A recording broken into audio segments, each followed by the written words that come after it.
قررت اليوتيوبر السعودية الشهيرة سهى الكاريزما خلع النقاب في خطوة مفاجئة لمتابعيها، وظهرت لأول مرة بدون في مقاطع فيديو جديدة نشرتها عبر قناتها على موقع يوتيوب.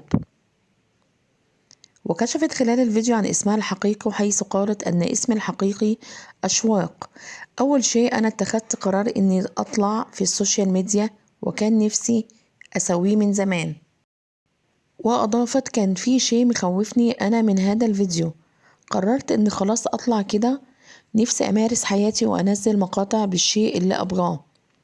وتابعت سهى الكاريزما مو عشان كلام الناس ولا كلام أهلي ولا عشان حتى أقرب الناس لي، كل شيء من يوم ورايح راح أسويه عشاني أنا. وعلقت سهى الكاريزما على الفيديو قائلة: هذه بداية جديدة، اكتشفت من طفولتي وأنا ما أقدر أتخذ قرارات لنفسي، أخاف دايما، عايشة بحالة من الهلع دايما، أخلي الناس تتخذ قرارات عني في كل شيء.